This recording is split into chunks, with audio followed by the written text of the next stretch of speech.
Hey, y'all.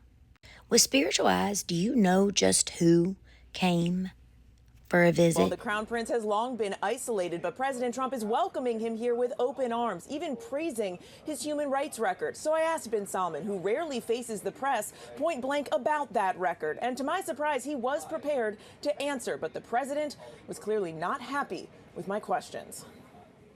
Overnight, President Trump capping the Saudi Crown Prince's lavish visit to Washington with an extravagant dinner. He has become a true partner for peace and prosperity for our countries and for the world and for peace in the Middle East, which was a crowning achievement for both of us.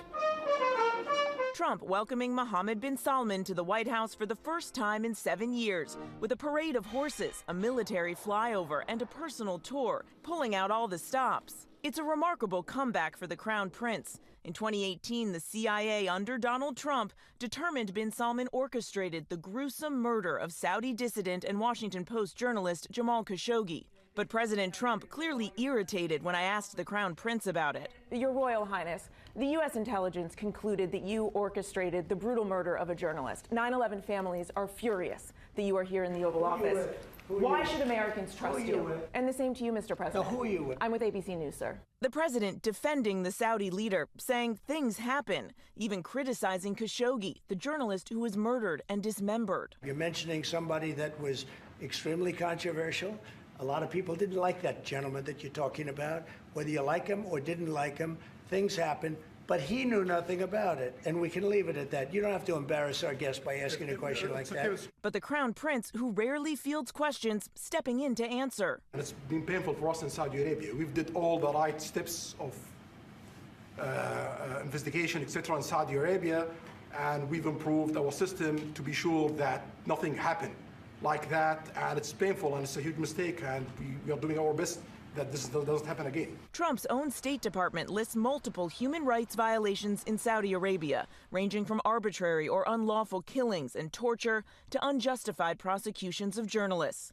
Still, the president heaping praise on the Crown Prince, saying they've, quote, been on the same side of every issue. I'm very proud of the job he's done. What he's done is incredible in terms of human rights and everything else. Trump has been eager to deepen ties with Saudi Arabia, ties that could potentially benefit his family's business. The Trump Organization already has multiple projects in Saudi Arabia, including Trump Towers in Jeddah and Riyadh, and a Trump Plaza in the works. In the last year alone, the Trump Organization's Saudi partner pumping more than $20 million into the family business. Trump's son-in-law, Jared Kushner, also has deep business ties to the country. Is it appropriate, Mr. President, for your family to be doing business in Saudi Arabia while you're president? Is that a conflict of interest? The president continues to profit from the family business, but insists there is no conflict.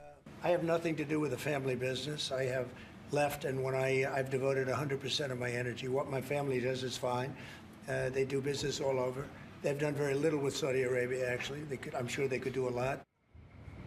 And the Crown Prince came here to Washington with a new financial commitment, agreeing to invest almost $1 trillion in the U.S. But that brings no comfort to Jamal Khashoggi's widow, Hanan. I spoke with her yesterday. She, of course, stresses there is no justification for the murder of her husband, and she continues to call for the Crown Prince to apologize. Which he failed to do yesterday. And Mary, I don't have to tell you, these are extremely challenging times. Wait, Robin. Tell Mary the truth. It is the end times, just not treacherous times we're living in. The end times. This man wants a Palestine state.